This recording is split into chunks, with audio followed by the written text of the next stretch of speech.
Halo teman-teman semua, balik lagi bersama Story 3M dalam kelanjutan alur cerita manhwa yang berjudul My Lucky Encounter from the Game Turned into Reality. Baiklah, langsung saja kita masuk ke dalam alur ceritanya. Setelah tersebarnya laporan mengenai kerajaan Croissant yang bergerak, para brigadir dikumpulkan bersama untuk mengadakan rapat. Komandan Otis meminta agar pasukan yang bersiaga segera bersiap di kapal Leviathan agar bisa berangkat kapanpun. Otis memperingatkan untuk tidak kabur menggunakan teleportasi karena itu akan dibatasi dan itu akan membunuh mereka dengan sendirinya. Otis juga mengatakan akan memutus semua komunikasi pribadi kecuali perangkat kolonel ke atas dan hanya menggunakan komunikasi radio saja. Adrian paham jika peringatan ini dimaksudkan untuknya agar tidak bermain game mulai dari sekarang. Tapi Adrian rasa tidak akan berhenti hanya karena peringatan itu. Otis memerintahkan agar para brigadir segera bersiap karena ini adalah perang melawan kerajaan Croissant. Kita sekarang masuk ke game Chronicle Online di mana Adrian dan Archia telah berhasil mengalahkan Ogre kepala kembar dan mencapai level 160. Meski Adrian senang akan mencapai circle ke-6, tapi Adrian merasa tidak enak pada bawahannya karena masih bermain game ketika dilarang.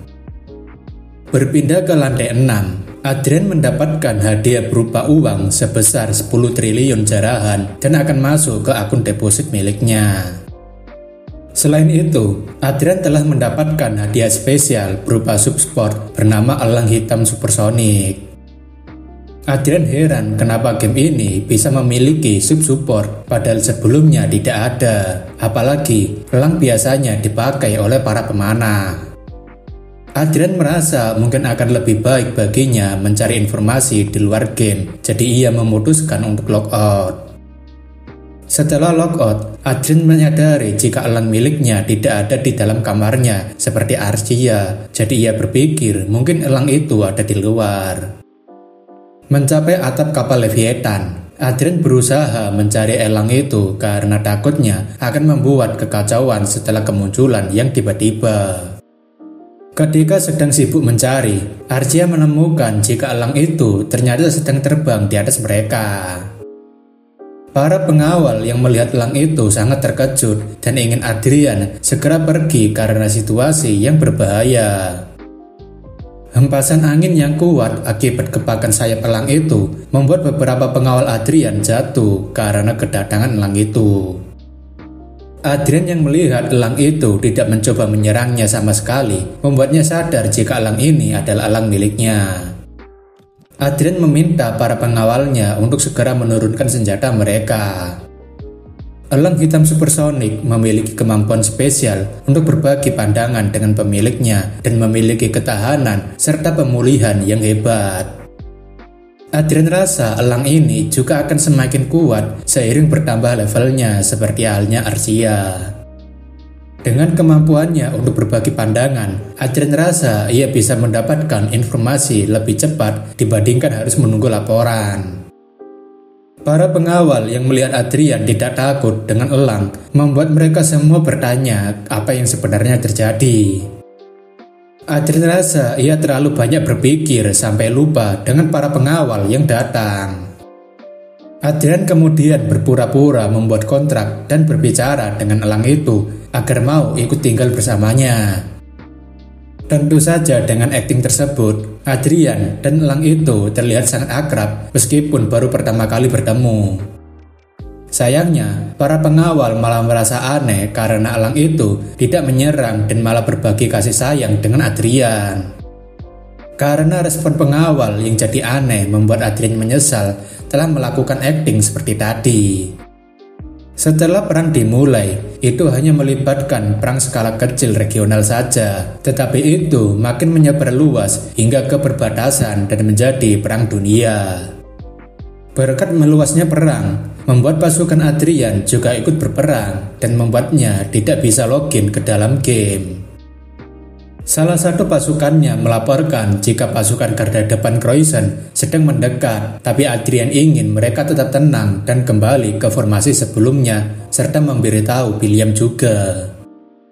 Setelah pengalaman melawan monster dalam game membuat Adrian yakin jika dirinya tidak akan mati semudah itu.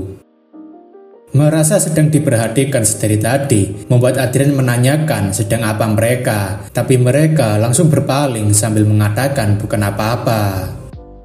Berkat kacamata yang didapatkannya, Adrian seketika mengetahui apa yang akan dilakukan pasukan musuh yang terlihat mau menyerang.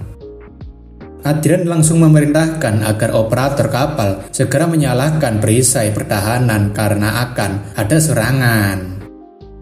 Pasukan musuh tadi langsung melancarkan serangan yang sangat kuat pada kapal Adrian.